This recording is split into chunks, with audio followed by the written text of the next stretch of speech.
आइए तो आज हम लोग विसर्ग संधि देखते हैं, है ना। स्वर संधि और व्यंजन संधि का 2 वीडियो बना चुके हैं, है ना। ये तीसरा है पार्ट 3 जिसमें हम लोग विसर्ग संधि देखते हैं। देखिए विसर्ग संधि क्या होता है कि स्वर और व्यंजन के मेल से विसर्ग में जो विकार उत्पन्न होता है उसे विसर्ग संधि कहते हैं। जैसे स्वर और व्यंजन दोनों मिलेगा और मिलने के बाद में विसर्ग में जो विकार उत्पन्न होगा उसे हम लोग क्या बोलेंगे, विसर्ग संधि। विसर्ग संधि का पहला जो रूल है वो पहला रूल कहता है कि विसर्ग के पहले कोई स्वर वर्ण आए, यानी स्वर वर्ण में अ से लेकर अ तक। इसमें याद रखिएगा अ और आ को छोड़कर, यानी अ आ को छोड़ करके, यानी स्वर का टोटल रहेगा सिर्फ अ आ को छोड़ करके। और उसके बाद में विसर्ग के मतलब बाद में स्वर वर्ण हो या स्पर्श व्यंजन का तीसरा चौथा पांचवा अक्षर हो या य र लवा हो तो विसर्ग का र हो जाता है। जैसे देखिए इसके लिए हम ट्रिक यहाँ दिए हुए हैं, है ना। ट्रिक है कि स्वर वर्ण इसके बाद में अ आ को छोड़कर, यानी स्वर वर्ण में अ आ को छोड़कर क्या हो, विसर्ग हो। क्या हो, विसर्ग हो। अब विसर्ग के बाद स्वर वर्ण हो, स्वर वर्ण में कोई भी स्वर वर्ण अ से लेकर अ तक का 11वां अक्षर। और इसके बाद में स्पर्श व्यंजन के 3, 4, 5 मतलब तीसरा वर्ण, चौथा वर्ण, पांचवा वर्ण, मतलब बुझाएगा ना। स्पर्श व्यंजन के तीसरा वर्ण का मतलब क्या हुआ, क का तीसरा का ग, क वर्ग का तीसरा ग, चौथा घ और पांचवा अंग। ठीक है, तो यही में चौवन, टवन, तवन, पवन आएगा ना। पांचवें वर्ण का यानी 5 यही 15 को कोई भी अक्षर आए या य र ल व या ह आए तो विसर्ग का क्या हो जाता है जी, र हो जाता है। विसर्ग क्या हो जाएगा, र हो जाएगा। जैसे देखिए एग्जाम्पल, नि प्लस अर्थक बराबर निरर्थक। कैसे हुआ कि निरर्थक, आई नि है तो विसर्ग के पहले क्या है, विसर्ग है ना। तो कह रहा है कि विसर्ग के पहले कोई स्वर बनाए जाए अ आ को छोड़कर। तो देखो विसर्ग में नि प्लस अर्थक तब स्वर वर्ण, विसर्ग के पहले मतलब है जो विसर्ग है ना इसके बाद लिखना चाहिए। इसके बाद देखो विसर्ग के बाद में यहाँ पर कह रहा है कि क्या स्वर वर्ण है, चाहे स्पर्श व्यंजन का 3, 4, 5 है या य र ल व है। विसर्ग के बाद में क्या है और क्या स्वर वर्ण के व्यंजन वर्ण स्वर वर्ण है ना। तब विसर्ग के पहले आई जो स्वर वर्ण है इधर क्या होगा, व्यंजन वर्ण होगा। क्योंकि विसर्ग संधि का रूल क्या कहता है, स्वर और व्यंजन के मेल से। कहे जब दो स्वर और स्वर जब क्या होगा, मिलेगा तो क्या होगा, स्वर संधि। क्या होगा, काय बत्ती से दिखा स्वर मिलेगा तो स्वर मिलेगा। जब दो स्वर मिलेगा तो क्या होगा, स्वर वर्ण के मेल से स्वर वर्ण में जो विकार उत्पन्न होता है उसे स्वर संधि। स्वर और व्यंजन के मेल से व्यंजन में जो विकार उत्पन्न होता है उसे व्यंजन संधि लिखवाए हैं। और स्वर और व्यंजन के मेल से विसर्ग में जो विकार उत्पन्न होता है उसे विसर्ग संधि। स्वर स्वर मिलेगा तो स्वर है ना होगा, प्लस से प्लस मिली तो प्लस, जान लो। नी प्लस तो यहाँ पर क्या है, व्यंजन है, क्या है विसर्ग, विसर्ग है स्वर है। विसर्ग के बाद में स्वर मिलेगा तो विसर्ग जो है वो किस में बदल जाएगा बाबू, देखो नी का तो नहीं लिखा, ध्यान से देखिएगा।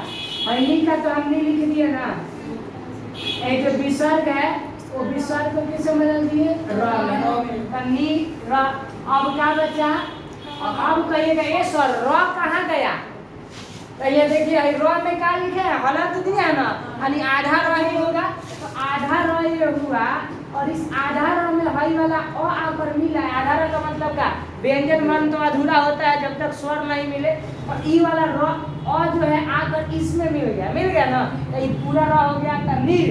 अब बचल का बाबू तो उसको जाकर यहाँ पर रख दिए जाता, क्या बना निरर्थक। ठीक है ना, यही हम लोग को कंफ्यूज होगा कि अ का हुआ तो अ आकर में र में जुट गया। अब देखिए यहाँ पर दू प्लस आत्मा बराबर दुरात्मा कैसे बनता है, विसर्ग के बाद अ है तो दू जो होगा वो र में बदल जाएगा।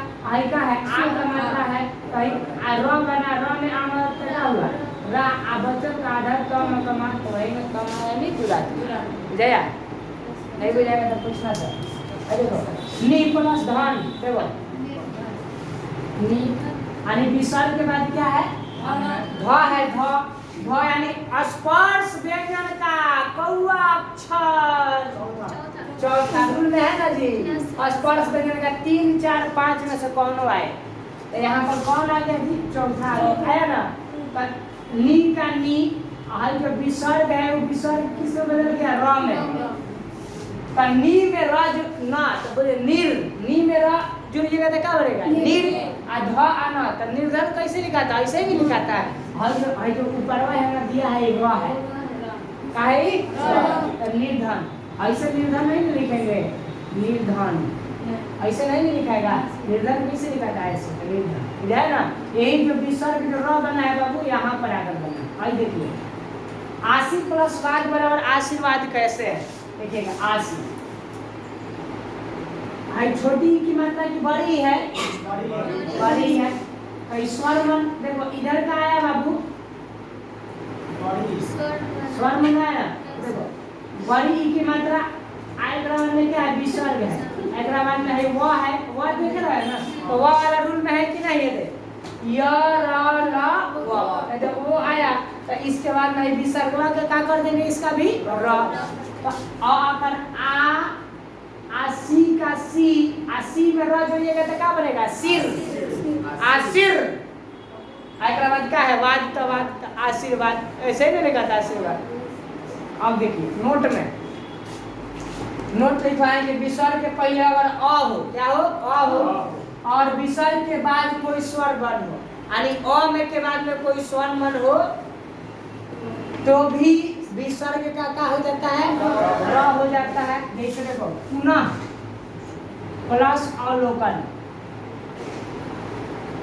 अब बोलिएगा ए स्वर विसर्ग के पहले तो 9 बार, और कहता नहीं कि विसर्ग के पहले क्या होखे? अ होखे। लिखा तो नहीं विसर्ग के पहले अ हो, कब क्या बोलेगी तुम? तुम बोलेगी नहीं कि करियर गलती बोल दे बड़ा, बोलिएगा ना। तो हम कहेंगे ना माया सुत जा क्लासे में सुता। हाँ लगा था हम लोड़ी सुना तनिया आवरे नीनिया निनंद बन सके ना। ऐसा तो मम्मी सुना या बचपन में नहीं सुना है? मम्मी से जाकर पूछना कि मम्मी लोड़ी सुना था सुनते वाला, रात में पूरा नींद खराब चलेगा सुनते पुनः प्लस अवलोकन। आखिर ये कैसे होगा? तो देख बाबू है न जो है पूरा न है कि ना सचिन? न में क्या है जी? न में क्या है? न, तो न में अ है कि नहीं है? अ है ना इसमें। स्वर में ना हुआ ना। देखो तो ई विसर्ग के पहले न, तो न में अ है तो स्वर नहीं में किया स्वर में। एक बाद में क्या है? अ है तो ये स्वर है। तो हाई विसर्गला के काची में बदल गई है? र में। पुनर। अब देखो हाई जब विसर्ग जब हाई र में बदलेगा, हाई अ मिलेगा, तो हाई बदला विसर्ग र में तो आधा र ही ना हुआ। हाई वाला अ है, आधा र प्लस अ बराबर क्या हुआ बाबू? पूरा र। वही ना पूरा र यहाँ पर आकर के हो गया। अब देखो हाई तो बेटा कुर्बान कर दलन अपने आप के कामना के र में। अब तो चले गए तो क्या बचा? वालोकन है जैसे बचा वालोकन। अब वालोकन कर जाकर यहाँ चिपका दीजिए, क्या बनेगा? यही समझना कि कैसे यहाँ मेल हो रहा है, कैसे इसमें से गायब हो रहा है, कैसे जुड़ रहा है। अगर आ गया आपको तो फिर समझ आएगा। रूल खाली जान लिया, ठीक है? अब देखते हैं ऐसा एग्जाम में भी आता है, समझ रहा है ना? पीछा नहीं सुनो। पुनः प्लस इच्छा बराबर पुनरीक्षा कैसे होगा? ध्यान से देखिए। ये तो विसर्ग है, तो विसर्ग का क्या बन जाएगा? र होगा, वो आधा र। आप प्लस है क्या है? ई में छोटी की बड़ी? छोटी है, तो छोटी ई है तो हाई तो देखो हाई आधा र। ए में जब छोटी ई जुटेगा तो कभी भी कोई भी अगर स्वर वर्ण जुटता है व्यंजन वर्ण में तो उसको क्या करता है? 12 करिए देता है। तो ये जब 12 करेगा क्या करेगा? इसको 12। तो र में ई जो छोटा ई जुटा तो क्या होगा हेने से ई बड़का न हो गया आई हाई ई के लिए हाई है ना लिखिएगा ऐसा ही तो लिखिएगा। अब देखिए तो हाई का दोनों मिलकर के ई री बन गया, क्या बन गया री, बचल का पुन, तो पुन का पुन लिख दिए, हाई दोनों मिलकर के री को यहाँ लिख दिए, बचल का आधा चौछा इच्छा का आधा चौछा आधा चौछा यहाँ जोड़ दिए तो क्या बना। अब एक साथ में चिपका कर पढ़िए तो उनारी इच्छा गया। इसी तरह अभी और रूल है, 2 को पढ़ा ना, अभी 4 गो रूल और 6 गो 7 गो रूल में समाप्त है ना। देखो देखिए इसके बाद हम लोग रूल नंबर 2 देखते हैं, है ना। कह रहा है यदि विसर्ग के पहले छोटा ई छोटा ऊ हो तथा विसर्ग के बाद यदि क ख प फ हो तो विसर्ग का क्या हो जाता है, कौन सा मूर्धन्य स, क्या होता है मूर्धन्य स हो जाता है ना। देखिए कैसे 2 प्लस कर्म यानी विसर्ग के बाद क्या है क आ गया कि नहीं, विसर्ग के बाद क आ गया तो ये विसर्ग जो है किस में बदल जाएगा, मूर्धन्य स में। किसमें, मूर्धन्य स में। देखिए कि तब मूर्धन्य स यहाँ पर जो दिए हैं हलन दिए हैं कि नहीं, आधा होगा तो यानी 2 का केवल विसर्ग हो गया, इस विसर्ग का क्या बन गया आधा मूर्धन्य स। तो 2 का 2 एक में मूर्धन्य स, अब बचा क्या कर्म, तो क्या बनेगा दुष्कर्म जया। ऐसे ही दुष्कर्म लिखेगा, कहेगा इसका आप विच्छेद कीजिए, तो विच्छेद करने के लिए आपको ऐसे करना पड़ेगा। ऐसे दिया रहेगा कहेगा संधि कीजिए तो इसको जुड़ना पड़ेगा। देखो 2 जोड़ प्रकृति, जो विसर्ग है ना बाबू, तो विसर्ग का आधा है दे सब प्रकृति तो दुष्प्रकृति दिक्कत। आसान विसर्ग है तो विसर्ग का आधा, कपट का कपट तो नीज कपट यानी निष्कपट याद है ना। देखिए नीज फल तो नी का नी है जो विसर्ग है, इस विसर्ग क्या हो गया आधा स्व में बदल गया फल, तो क्या हुआ निष्फल है ना। अब देखो नोट है कह रहा है, एगो अपवाद में बार बार पूछ देता है कि द में जो ही रहेगा ना, 2 के बारे में ख आता है, सिर्फ क्या है ख आता है, तो विसर्ग जेव का त्यों रह जाता है। हाँ बार बार एग्जाम में दुख का पूछता है, किसका दुख का, तो दू प्लस ख बराबर दुख। तो देखो विसर्ग का अभिना विसर्ग बदले बरंता 2 से 2 आए करे में स बदल गई, आप ख बदल गई तो दुष्ख है, गलती है क्योंकि ये अपवाद में आता है बुझाया है। हाँ यही सिर्फ यही बुझाया ना, सिर्फ यही है जो आता है, ठीक है। अब नोट नंबर 2 जी नहीं ये वाला होगा, दूसरा है उसका अलग रूल है बाबू, उसका रूल अलग है, उसमें नहीं है। देखो यदि आ के बाद विसर्ग हो, आ के बाद क्या हो विसर्ग हो, तथा उसके बाद में क ख प फ हो तो विसर्ग ज्यों का त्यों रहेगा, कोई चेंजिंग नहीं करना है। यानी आ के बाद में क्या हो बाबू, आ के बाद में क्या हो विसर्ग हो, और विसर्ग के बाद क ख प फ हो तो विसर्ग जो रहेगा ज्यों का त्यों रहेगा, कोई चेंजिंग नहीं करना है। जैसे देखिएगा प्रायः जो पान, तो देखो विसर्ग के बाद में क्या आ गया प आ गया कि नहीं, तो रूल का कहना है क ख प फ, विसर्ग के बाद में भी क ख प फ हो तो ज्यों का त्यों रहेगा। तब तब पानी केवल है प्लस का चिन्ह को हटाकर और दोनों को एक साथ में जोड़ देना है, हो जाएगा बुझाया। कब जब विसर्ग के बाद क ख प फ हो, बच्चे को याद नहीं रहेगा, यानी विसर्ग के बाद क ख प फ हो तो विसर्ग का ज्यों का त्यों रह जाता है, समझ में आया। अब नेक्स्ट देखिए रूल नंबर कितना, रूल नंबर 3 का रहा है यदि विसर्ग के पहले अ हो और बाद में मतलब किसके बाद में? विसर्ग के बाद में। और बाद में स्पर्श व्यंजन का, स्पर्श व्यंजन समझते हो ना? कितना होता है स्पर्श व्यंजन की संख्या? 25। कबर, चबर, टबर, तबर, पबर, यानी 5 को होता है। कबर का मतलब पखभंगा, पता है ना? और स्पर्श व्यंजन के तीसरा अक्षर यानी कबर के तीसरा अक्षर क्या हो गया? ग। चबर के चौथा अक्षर च। चबर के चौथा अक्षर च, छ, ज, झ ना होगा। तो यही स्पर्श व्यंजन के तीसरा, चौथा और पांचवा अक्षर आया हो तथा यारा लगा हो में से कोई हो तो एगो हो तो विसर्ग ओ में बदल देता। अब कहिएगा हम रूल नंबर 1 में पढ़ाए, देखो सेम था, यही था ना? अंतर ही था कि स्वर मन के बाद था। किसको छोड़कर लिखवाए थे? और आगे छोड़कर। तो हरे बाबू आ गया कि नहीं? आ गया ना?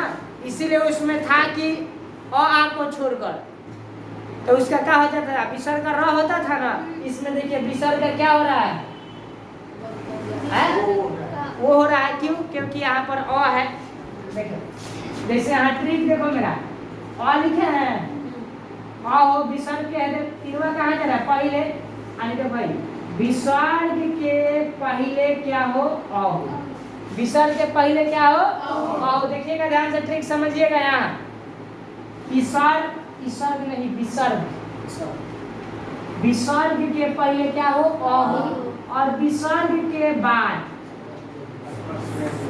स्पर्श व्यंजन का तीसरा, चौथा, पांचवा वर्ण हो चाहे अक्षर होगा, तीसरा, चौथा, पांचवा हो या यरा लवा हो, यरा लवा ह हो, तो जो विसर्ग है वो विसर्ग का क्या हो जाता है? वो हो जाता है। ठीक है?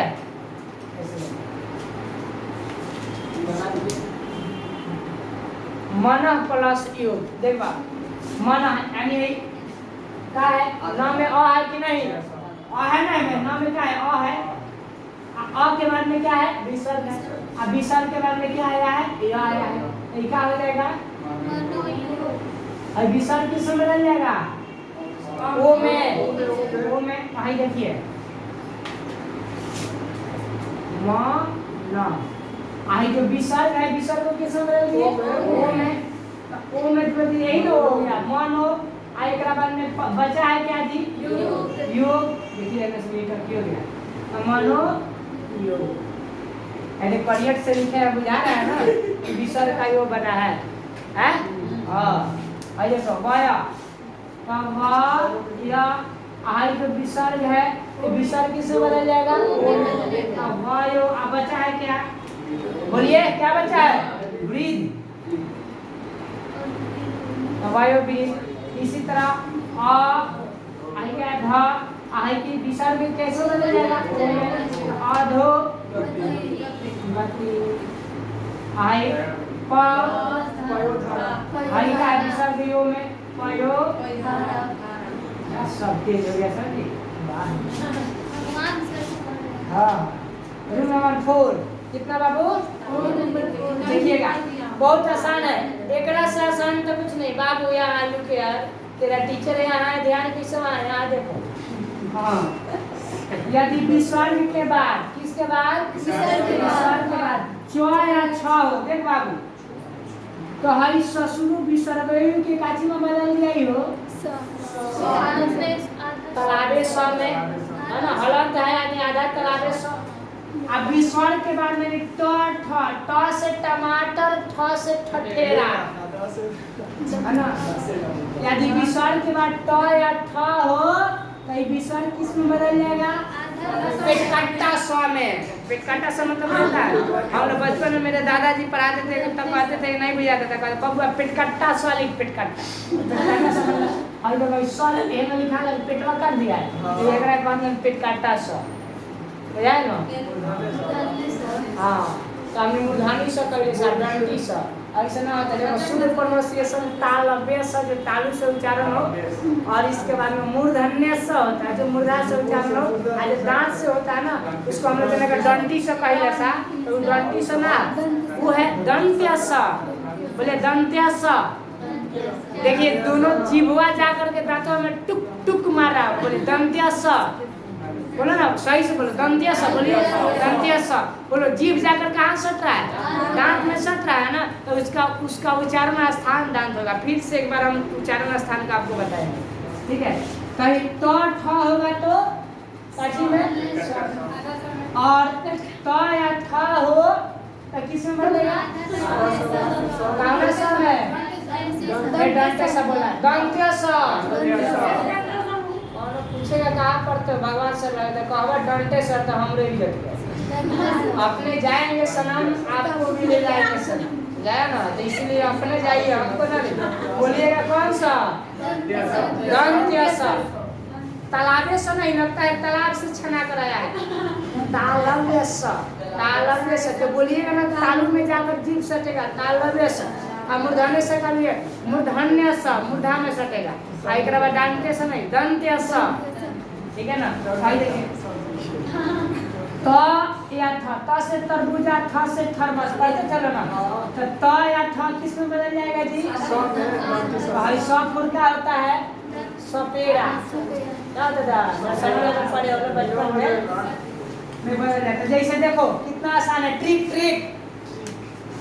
विसर्ग प्लस विसर्ग के बाद च या छ हो तो च किस में बदल जाएगा? हो